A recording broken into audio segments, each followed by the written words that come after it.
Hey, welcome back, everyone. Expanding the zone. Shayne Combs here with my brother Matt for another episode. And Matt, let's just jump right to it this week. As always, we want to thank Dr. Chris Good for all the support here on the YouTube channel. Make sure you check us out there as well as wherever you get your podcasts at for the audio. But Matt, the reason I say I want to jump right in is we have a special guest this week, and it's just something that we've been wanting to put together for a while. We've had an idea for a show of talking the mental side of the game. And obviously, as I'll let you introduce our guest here in a second, obviously with a huge golf background, also kind of I think goes across the all of the different sports. And I think it's something that when we talk mental health and then we talk confidence and we talk all the different things that go into helping our young people today, I just think it's a real valuable thing that we can all grow from. So, Matt, I'll welcome you to the show. And why don't you introduce our guests? And I'll even give you the first question. I know both of us have several questions for him this evening. Yeah, we want to welcome Kevin Shoults. A lot of people in the area know Kevin as a longtime golf coach, not only at the high school level, but with the youth level, individual instruction, things like that. I've known Kevin for a long time. We're both about the same age, 38. And yeah. start off the show with a good lie. But, right. But no, when Kevin and I, we were just texting back and forth the other day about an interesting topic like the mental side of sports. And obviously the sport, you're familiar with, Kevin, being golf, there's a lot to the mental side of that game for sure. But on this show tonight, I hope we can talk about the mental side of things a little bit. Confidence, mental toughness, focus, concentration, all these different things that go with it. But we just thought it'd be an interesting subject. So first, I just want to welcome you to the show. Thanks for being on. This is a little new to us. We don't do a lot of guests on the show, but we're really looking forward to this one for sure. I guess I'll start off with this, and then we can just run with it from there. When you start thinking the mental side of sports, not every sport's the same, right? You have individual sports, team sports, but when you start thinking like mental side of the sports and you're working with athletes, what comes to mind there for you? I mean, where does it start? Well, I think a lot of times it kind of depends on the athlete and what they're going through. But as far as golf goes, everybody knows it's an individual sport, and it's you got a lot of time to think, as opposed to basketball or baseball, which you guys are both familiar with. Obviously, you get a pitch and you got to make an instinctive decision, where in golf you got a long walk to your next shot, where you got a lot of time to think. And I think that's where a lot of thinking goes on in the game of golf, where as opposed to basketball, where you retrieve a pass and instinctively you shoot it. So there's a ton of thinking that goes on in golf as opposed to other sports. And I associate running a lot with golf too, cross country or track, where you got a lot of time to think, as opposed to basketball and baseball and other sports where it's a little instinctive, like you just got to make a move on the fly. So those are kind of the things that I think of. I deal with a lot of, junior golfers that are going through, changes, whether they're getting better, different things. And we work on mental side of the game. We work on taking one shot at a time, not looking at your scorecard, not thinking about, well, if I par the next two holes, I shoot 38. Those are things that I teach kids not to do, not to look ahead, but stay in the moment. Yeah, it's funny, and Shayne, I want to throw it to you here in a second too, but I want to follow up on that because it's funny you say that, Kevin. I actually had that written down to ask you about.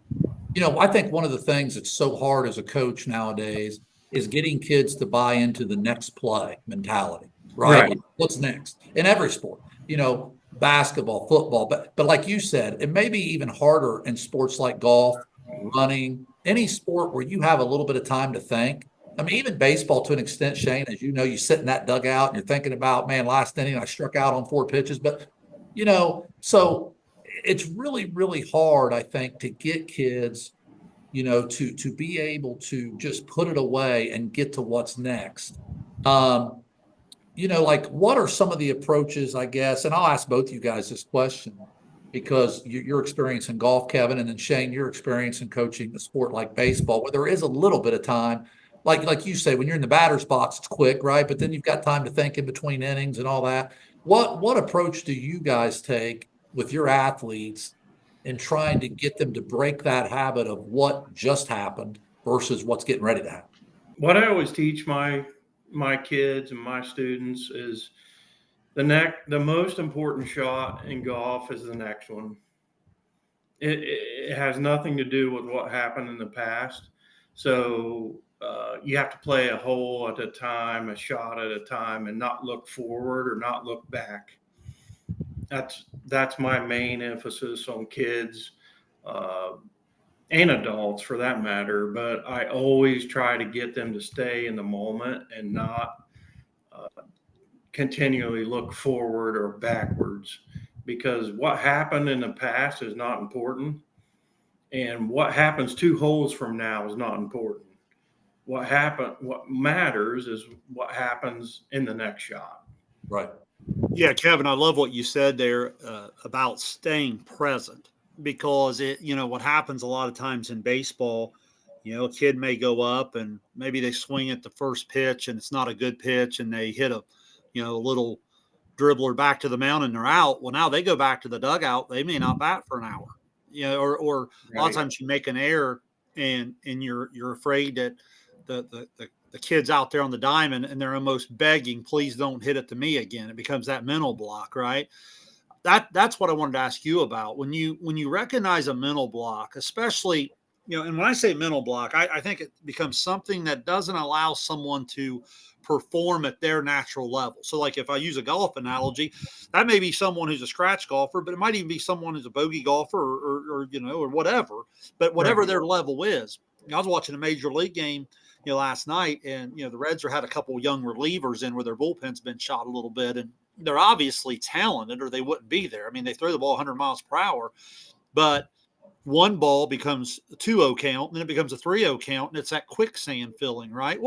Give me a little bit of that relationship part that you build in knowing your athlete. What is it your go-to to kind of get them back on track? Because as you said, there's nowhere to hide in golf, right? It's one of those things where, maybe in baseball, they really don't hit it to you for the next hour.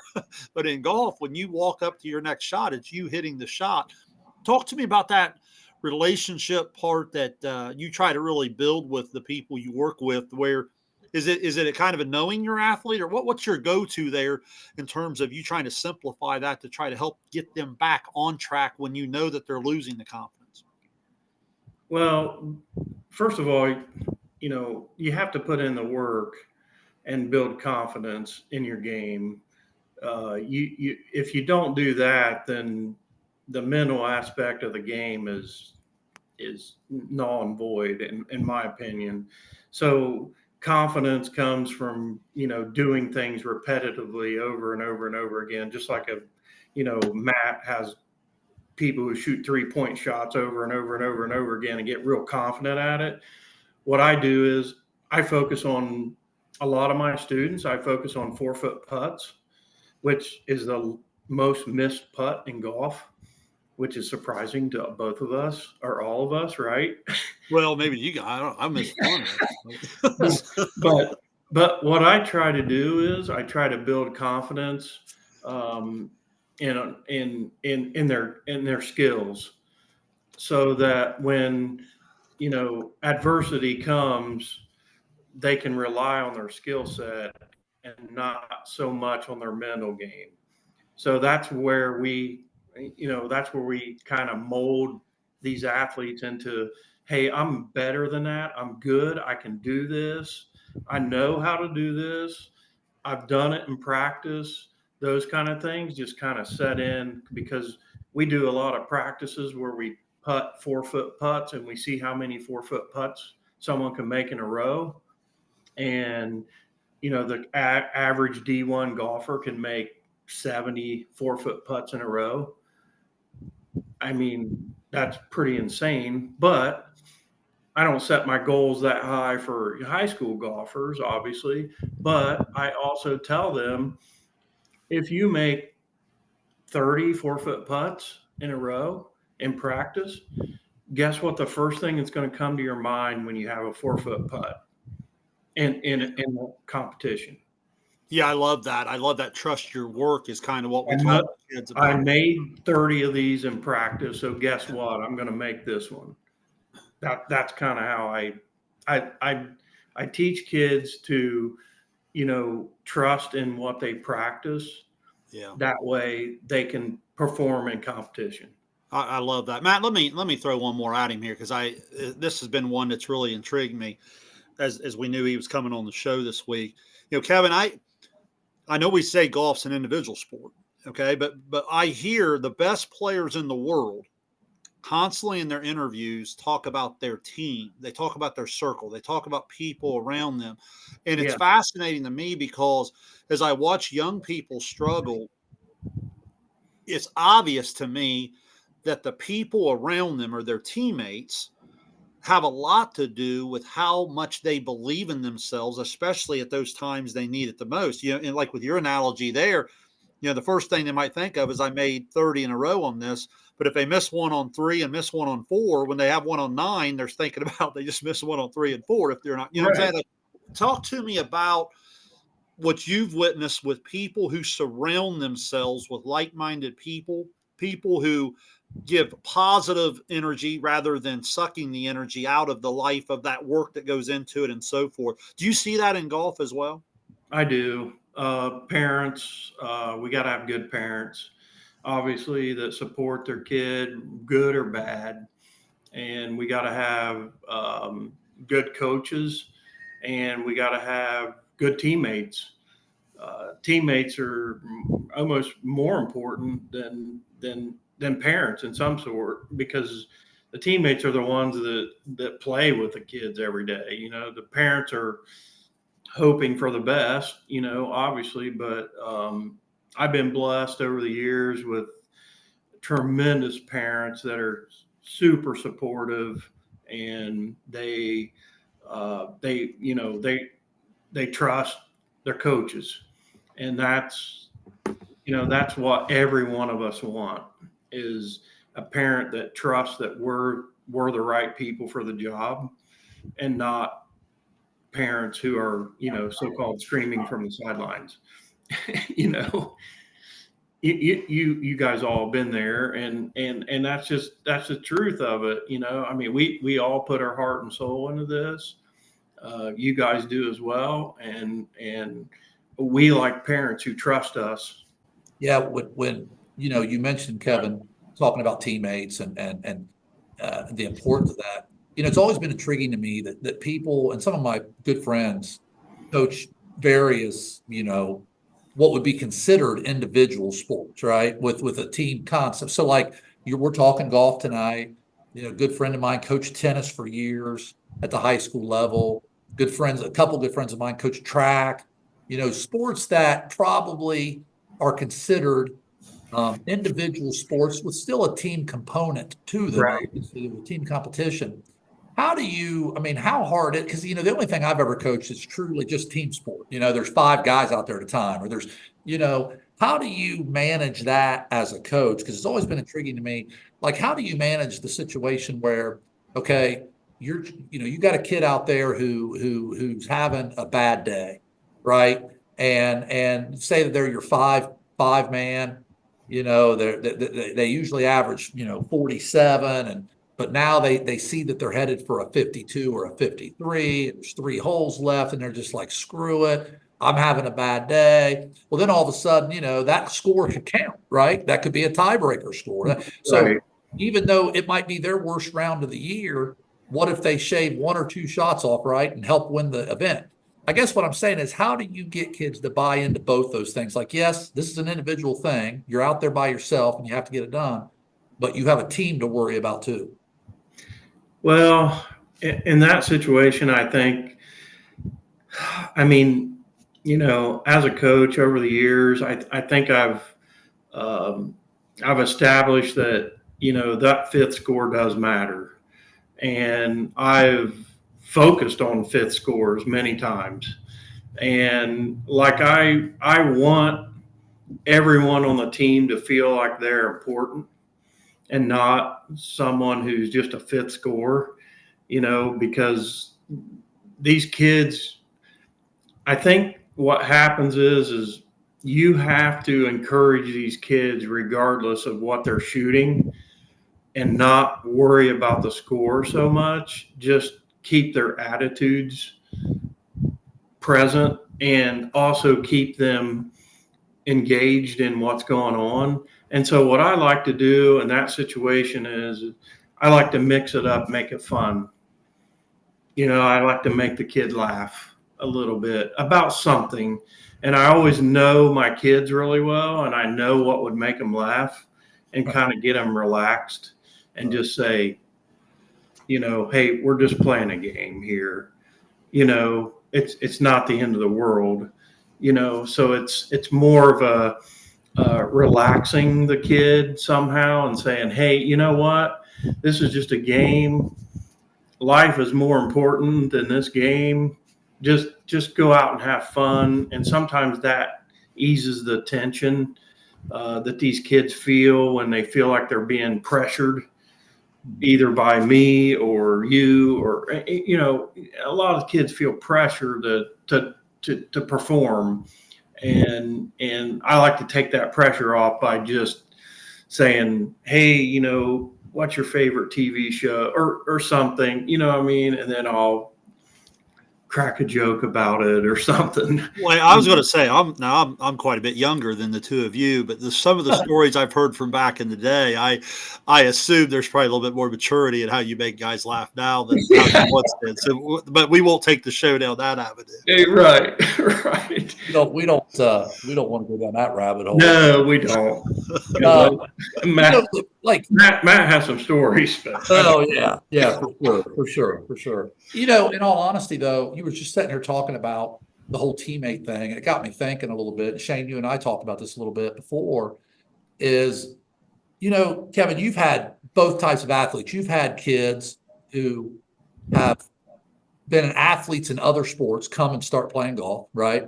And you've had golfers who have went on to explore other sports. I mean, your own daughter, for people that don't know, Kevin's daughter, Maddie's a major college golfer now. I mean, she's competing all over the country, doing great things. She's phenomenal golfer. But I can remember, Kevin, when she was younger, she played other sports. Yeah, sure. And do you think that, do you think kids that play other sports, when they come to golf, advantage, disadvantage? I mean, do they bring some bad habits with them, or do they bring some that? I mean, you've seen it both ways. Have you seen any kind of trends with that? That's a tough question because I have approximately 120 students right now. Yeah. And I have a lot of dual and tri-athlete sports, students. Right. I love athletes. Don't get me wrong. I've got a couple really good softball players that are playing golf right now, and I'm giving lessons to, and they are outstanding golfers. I don't discourage anyone from playing multiple sports ever. I want them to play multiple sports. But there comes a point where, if you're outstanding at one sport and not very good at another, like in the case of my daughter, I mean, she was a decent basketball player, but she wasn't great. That's why, and she feared the threat of injury. That's why she quit playing basketball. But I still don't discourage anyone from playing multiple sports because I think it actually helps development for most. Now, if they're a standout athlete, like I'm coaching a kid from Tays Valley, which I'm sure you've heard of, he's a freshman at Tays Valley. He's an outstanding basketball player. He's also a way better golfer. So at some point, I mean, he may decide to give up basketball. I don't know. That's not my choice to make. But I do like the idea of kids playing other sports just because it keeps them active, it keeps them moving, and keeps them occupied, and they're not playing video games. You know what I mean? Right. In that sense. So, or playing on their phone or whatever. But I do like, the only time I like specializing in one certain sport is if a kid is absolutely outstanding. You know, if a kid is outstanding in that sport and he's got, let's just say a kid in basketball has 20 schools looking at him as a college athlete, it's kind of smart to pursue that. That's my perspective. I mean, you guys may disagree, but you know, that's just the way I look at it. But I just had a student today she's 10 and she plays every single sport. And I said, that's great. Keep doing that until you decide what's best for you. I've always felt like there comes a point in time you got to make that decision. Usually, obviously, that, like you just said, that's not at 10 years old, right? But it's Right. when you get into high school and you start thinking about your future in college and all that type of thing. You know, yeah, for sure. I mean, you know, I think it's intriguing to me. You know, like I've never played golf other than like high school. Never played golf like in a super competitive. You know, I've played in a couple club championships and things like that. And when you start talking about that focus and concentration and being able to handle pressure, right? It's a whole different thing, man. Like that's why when I was asking that question a little bit about the people that play the team sports versus individual sports, it's like when you play football or basketball, let's say in high school, let's say you're playing on a good team, you might be playing in front of 1,500, 2,000 people, right? So you screw up out there and everybody sees it. But to me, there's no more pressure than like standing on the first tee box with 8 people watching you, you know, and it's like it's funny, like the different types of pressure and the different ways kids react to that. Like you might have a football kid who can play in front of everybody and be fine, but you put him on a golf course, and some of that goes back to how confident is he in his game. I remember talking to you, and you told me Maddie's to a point where if people aren't watching her, she's just like, oh well, I'm just out here playing some golf. You know, she almost invites that. It's really intriguing to me. Kind of, I guess, before I kick it back to Shayne, talk a little bit about like that part of it where you get to a point where you're, and a lot of it is, like you said, trusting your skill development, right? And you've gotten to that point, but that focus, that concentration, being able to block out all the other noise, you know, in a sport where you can't, it's all on you, right? It's not like, hey, my teammate threw me a bad pass, or, you know, you just kind of got to handle those things. I think it all comes down to your skill set at that point. I mean, if you're super confident in your skill set, that's when you step up on the first tee and you don't care who's watching. That's what it comes down to. And I think once you get to a certain level where you're so confident in your swing and your ability in golf, I think it's just a no-brainer that you're going to be able to swing and hit the ball and be perfect, you know, and that's what happens like on the PGA Tour and the LPGA Tour. I mean, these guys have hit so many balls in front of other people that it's like normal. So that's why I encourage all my junior students that are, you know, way above average to play in summer tournaments so that they get used to people watching them. And then when they get into league play, it's nothing to them to have people watching them. It's like a walk in the park. So the tournaments that my kids play in over the summer are like way more competitive than what, like, say, the SVC league is. So they're playing against kids that are shooting under par. They're playing golf courses that are very difficult. And so they get to, say, Dogwood or JC's or even Crown Hill, and they go, well, this is nothing compared to what we've been playing. Right. And we've had crowds the whole time watching us all summer. So it builds confidence in their game, but it also builds confidence in like not caring who's watching. They're just able to go out and play. Yeah, I love that because you can really bring that into other sports. I think we've seen that Correct. in free throw shooting. Yeah, we've seen that in pitchers. And I don't care what level you're talking about. It could be the highest level of basketball with free throw shooters or pitchers. I mean, lots made in Major League Baseball about the closer position. Do you really have to have one or whatever? I'm still from the camp that sometimes in a one-run game in the ninth inning, it's a lot harder to throw a strike than it is in the sixth inning. You know what I mean? And it just is. So I love what you're saying there, Kevin, about that. I wanna flip something over here in my notes. Yeah, I've been in the middle school for 27 years now, working with that age group, and obviously the mental health is something we take really, really serious. Just trying to really look out for kids and trying to give them the types of skills that I think all three of us would agree that all sports give, not just golf, but basketball, whatever, everything gives. But I wanted to ask you, I think it's impossible to talk about working with our youth without talking about social media.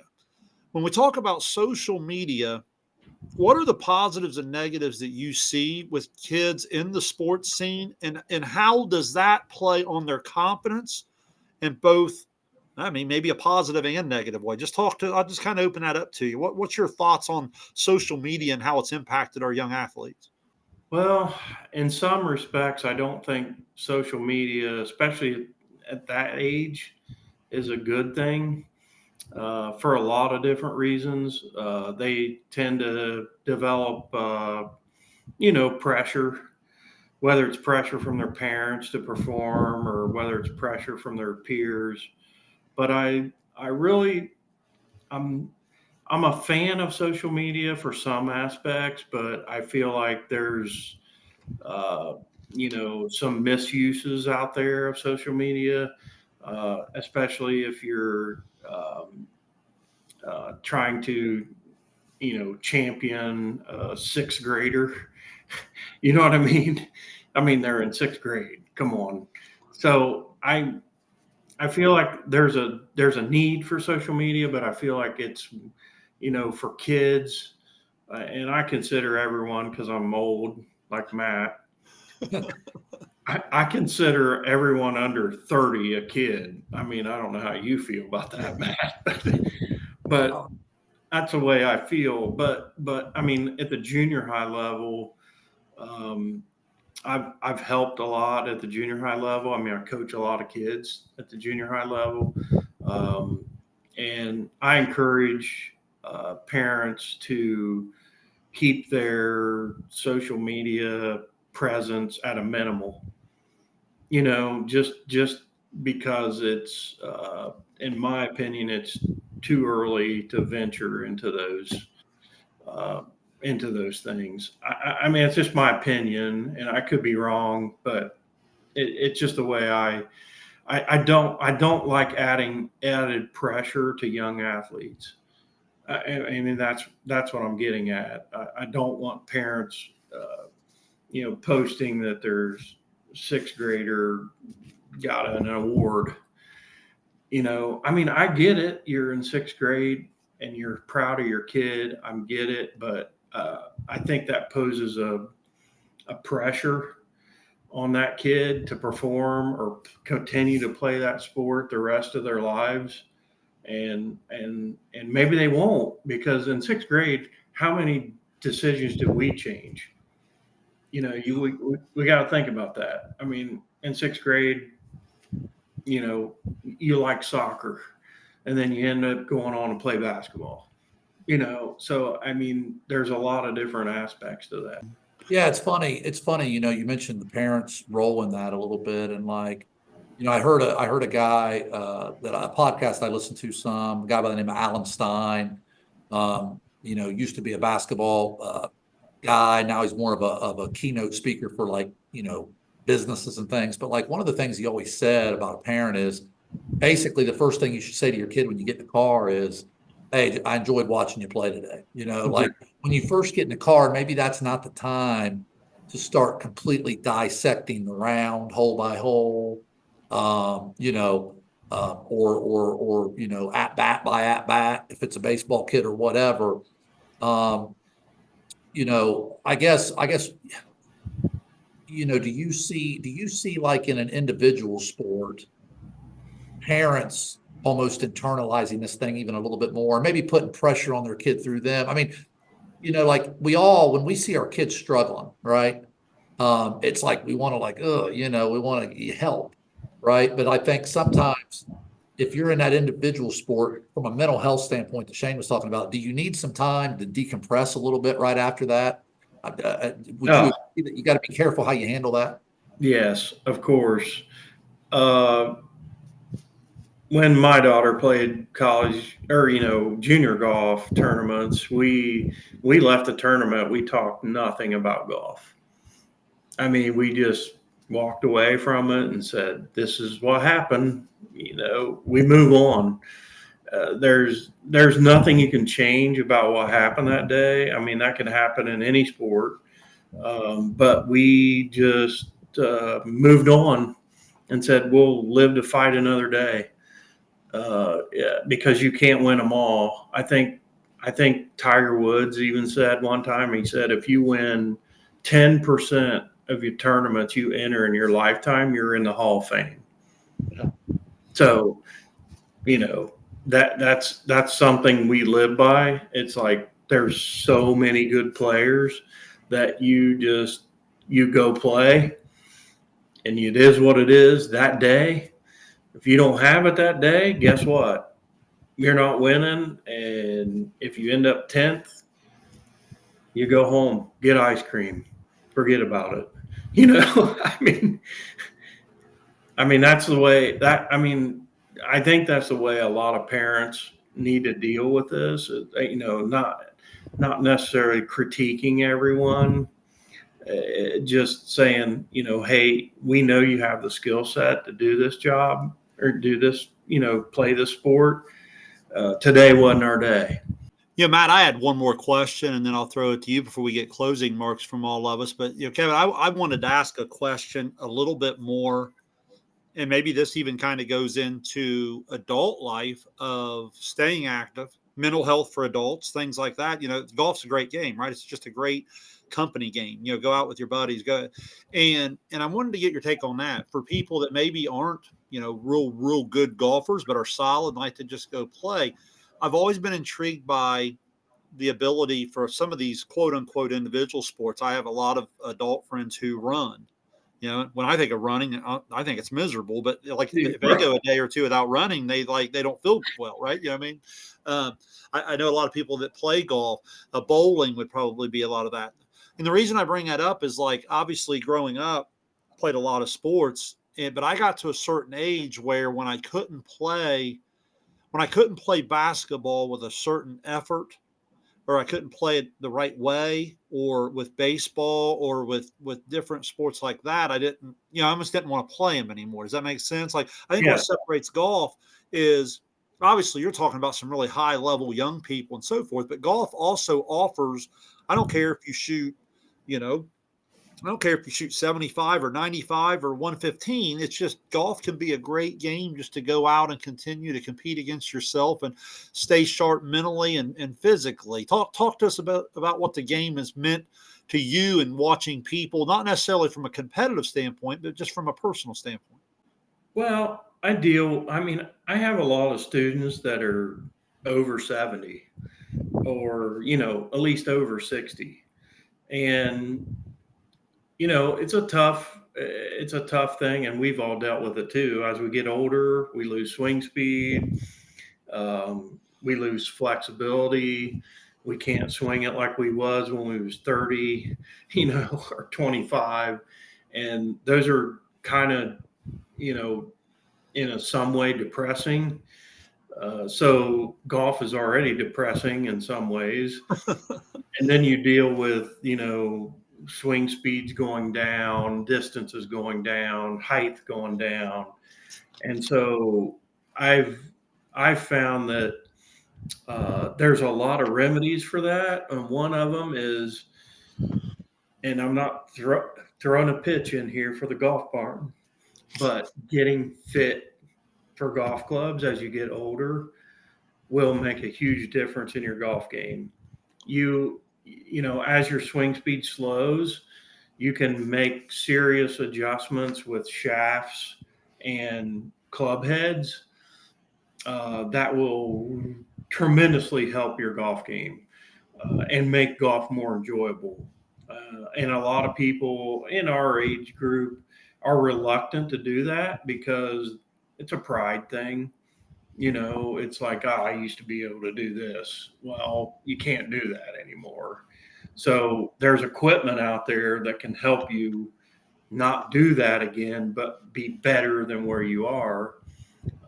And I think that in itself mentally helps golfers who, have gone, hit a wall in a sense, uh, you know, relove the game again and not be, stuck in that. I used to be able to do this, I used to be able to do that, and I always tell people, I said, well, you're 30 years older now and you can't do that anymore. It's just that simple. So there's a lot of opportunities for people to, and as they get older, to get different shafts in their clubs. There's different heads out there that can help them get the ball up in the air better. There's all kinds of solutions with technology now, which wasn't there 20 years ago, that can help them enjoy the game and build confidence and keep their mental game, at check. Well, Matt, that's at the bottom of my notes. Usually, what I do here is I check with you, Matt, make sure I'm not cutting you off, and if not, I'll get us started with our closing thoughts. I want to give us all a chance to close on this. Is there anything there on your questions for Kevin while we have him? No, I think we covered it. When I came into this, I wanted to talk a little bit of mental toughness, and I think we've done that, and confidence and focus and concentration. I want to thank Kevin for being on the show. First of all, I think it's an interesting take. We've done so many of these shows now. What would you say, Shayne? 70? 70, I think it's 79. Right. We've touched on a lot of different topics, and in roundabout ways, we've talked about confidence before and things like that. But I think it's always interesting to get someone else's opinion, especially from a sport that's so individualized, like Kevin coaches all the time. But no, I mean, I don't have anything else in my notes. I want to thank Kevin for being on, but Shayne, I'll leave it to you to sort of. I don't want to cut Kevin off either. I mean, if he's got anything. Well, that's where I was going to start, Kevin. Usually, what we do to end the show is we have kind of a final thought. If you take the entire topic that we've just enjoyed with, and you were going to summarize it and leave the listeners kind of with a thought on, the mental side of things, confidence, mental health, whatever you want to do. If you summarize tonight's conversation, give us a key point maybe that you think really, really needs to be reminded to our listeners. I think as an athlete, you have to train hard.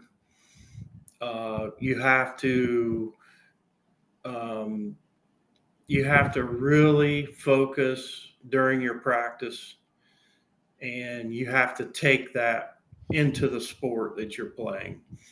And you need to do that by hard work, practice, and taking one play, one shot, one at bat at a time, and not looking forward or not looking back. That's my thoughts. And what I love about that, Kevin, and my final thought, and then Matt, I'll give you the final word, is what I love about that is as we go through that process in sports, may not always lead to a college scholarship, may not lead to a professional level someday, but what it'll do is it'll teach you some valuable things that you take on. And, if I always try to look at this podcast as much as professional development as anything.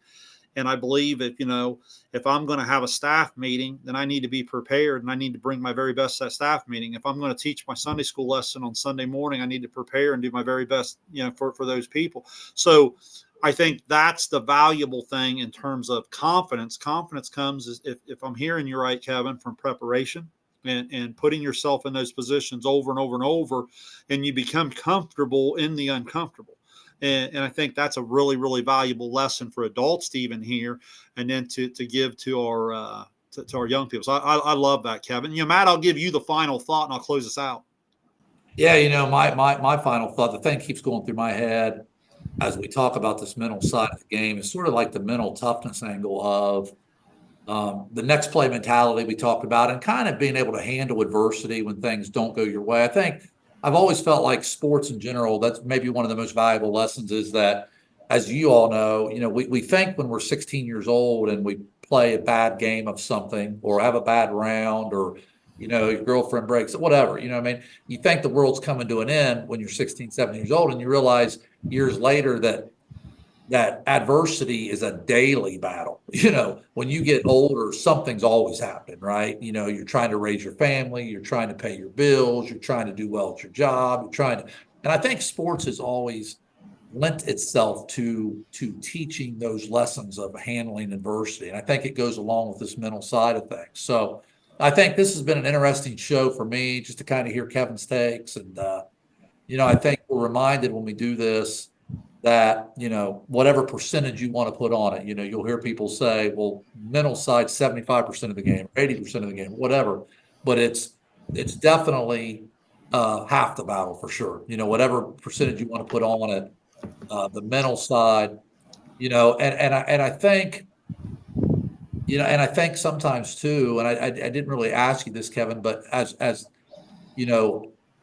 one of the things that struck me as I was thinking about this show today is, as coaches, we all run drills, we all have practice for every single thing.